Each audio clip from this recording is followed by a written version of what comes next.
so to kind of give you a little idea here, we're on a Forest Service road here. Basically the way that it works in BC, how you should legally do it, is you fill out a self-proclaimed harvest permit for firewood that allows each person up to 7 cords a year. You literally just print the paper off, fill in your personal information, and keep it in your truck when you go out to go and get firewood.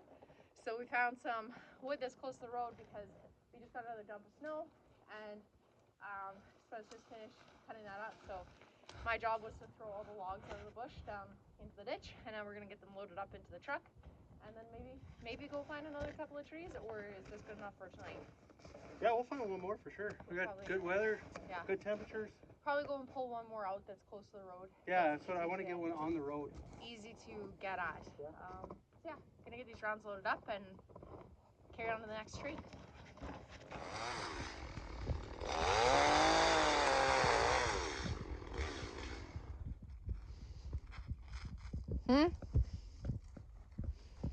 Hey guys, I don't know if Jamie showed you, but I did a thing. But don't worry, Jamie's gonna be okay, I promise. Everything's gonna work out. Does this have anything to do with me? We're gonna survive because I know our viewers really like watching Jamie. And you will continue to watch Jamie. Oh my gosh, as if. The videos get more views when you're on them. She'll be okay, we're gonna make it. You wanna show them what you did? Oh, you haven't showed them yet? No. Why not? Because I didn't know if you wanted me to show them. Things happen, this is life guys. Come, I'll show you what I did. Okay, number one, look at that tree. I'm prepping that tree to come out once we fix our big problem. So, everything kind of blends in when it's this time of the day. All white looks like it's one big white. So I kind of backed right into the dip, trying to back up to that tree. So I'm like, we probably came a kilometer up the road. And that's how close we were. Maybe I got a little overexcited. Maybe I took my eye off the road to look at Kenji for a second. Either way, I buried the truck. So now we're waiting on a tow truck. We had a neighbor offer to come. I thought he was, so he works really close to where we are right now. So I asked him if he had a chance to come get us. He said he's at home already. He said he'll come out. I said, you know what, I feel terrible again. It's dinner time right now. So call the tow truck. The tow truck coming. Like honestly, like the truck is wiggling back and forth, but we're just past that point where now, like as the tires are spinning, it's just going in deeper. Basically on the other side of the truck is sitting on a shelf of ice, like hard packed ice underneath the running board. So it's got the truck high pointed right now where that back tire that's buried right now, it's not making contact at all because it's high pointed on the running board. So I don't know how we're going to get this thing out of here. If we're smart, when the truck shows up and wants to pull us, maybe he'll film how it's happening. is he coming with a 5-ton or is he just coming with a 1-ton? I told him like whatever. We don't need much. So basically we got our attachment point for our tow strap all the way down. So like on the front of this truck it gives you two options. Block out our... So you can attach on that side or that side to give us the most momentum. What's that? Blocking out the license plate. Oh. But Yeah, so where that's attached right now, it's the easiest way to come out. I don't know, maybe the driver. I've always assumed anytime you put a vehicle in, you want to pull it out the same way it goes in. So that's why I'm set up on the front. Another option, Jamie's going to come around the back.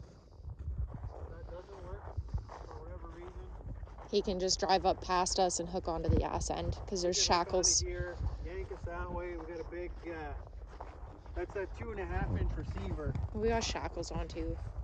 That's not the little receiver. Most half tons, are 3/4 ton. I think they put it on 3/4 tons and 1 tons. But there's shackles. That's a big receiver. We got the big shackles underneath with the tow package. So million options to get it out. We're not worried about anybody being able to pull us out. It's literally going to take a bump with the truck forward. This is coming back out again. It's not cold, guys. Don't worry. We're not 0 freezing. degrees. Like this is how warm it is right now. Okay, my gloves are wet because it's that warm. Yeah. We will survive. It's just a little dog in the truck, so yeah. She's a little bit over dramatic. You could like raise your voice too loud and she'll shake like she's been stuffed in sub-zero temperatures, but it'll be fine. It's slightly annoying, but this life, it's not the first time we've done something like this lately, is it? No. But guys, look at these freaking ditches, man. Like, It's okay, so it is slightly deceiving because we had no snow since December 28th.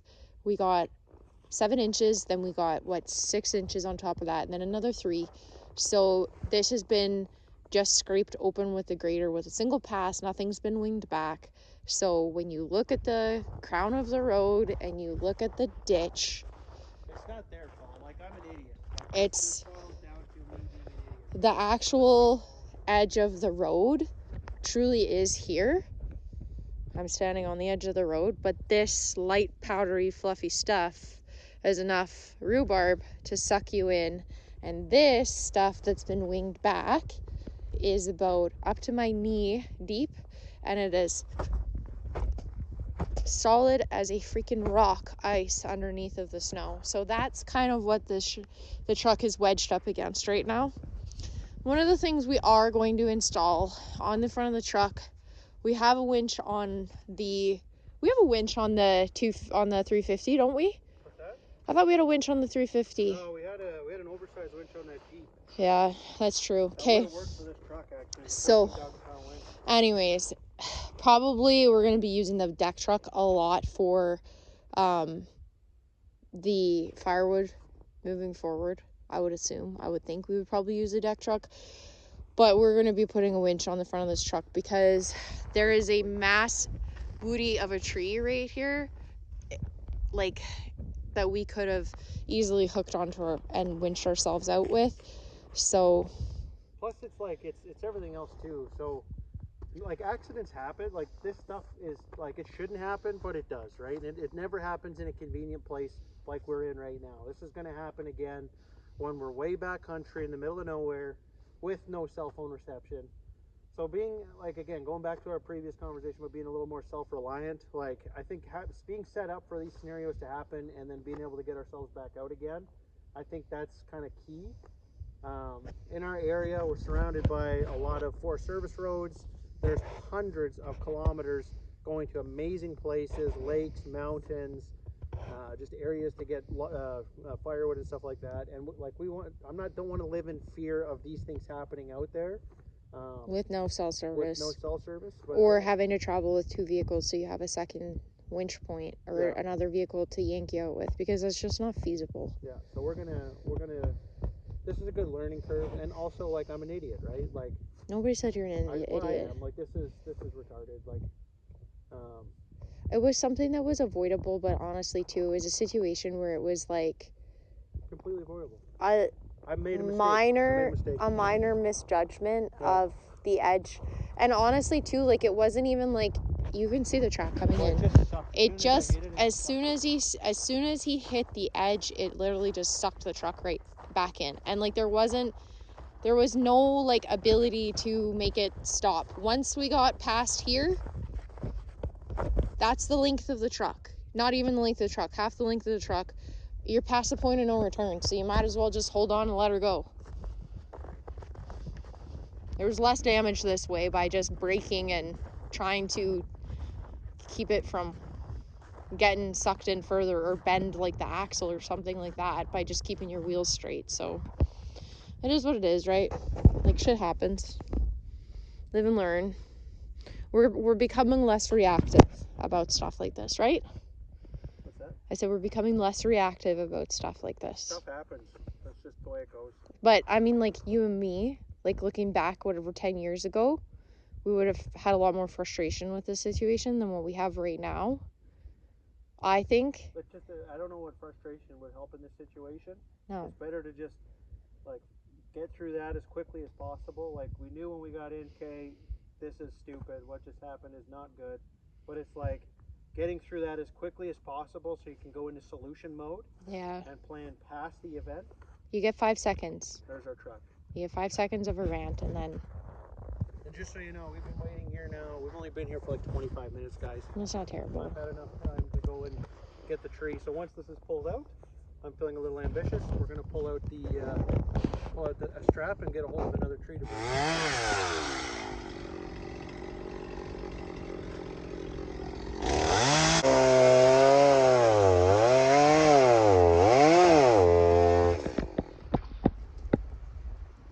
What's up, me? It's a little windy, hey? We got a little bit more chopping to do today. It is quite melty out here today. It feels misty and rainy and weird.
Pretty cool.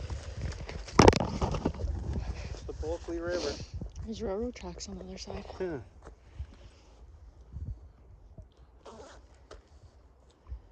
Wide open right now.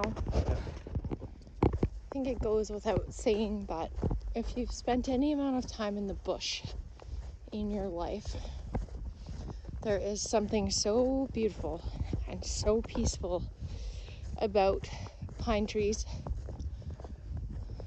They just deaden the sound of the world, honestly. And they're so majestic.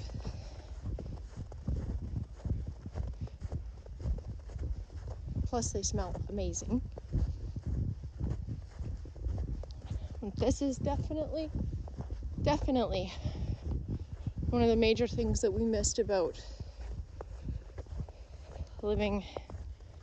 out on, I guess you could say, living in Alberta, was proximity to this.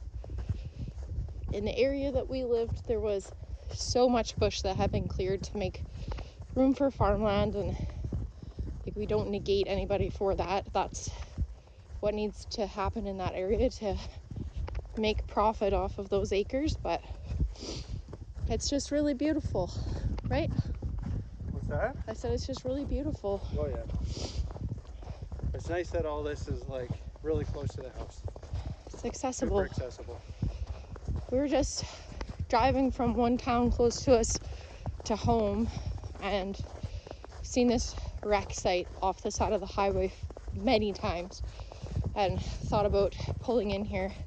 There's also cross-country skiing in here when there's more snow, but this particular area has a lower elevation where it's been kind of a little microclimate of warmth all winter, and they haven't had much snow left, so they got a little bit of snow with the last kind of patch that we got, but now it's been raining today and wet snow, so There's no cross-country ski tracks here.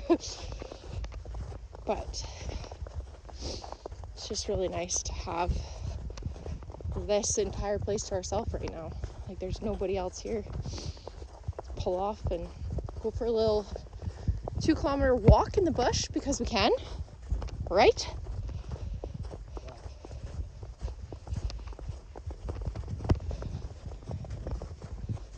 Yeah, there's campsites down there. There's access to the river. Canoe launch. It's gonna be an awesome summer.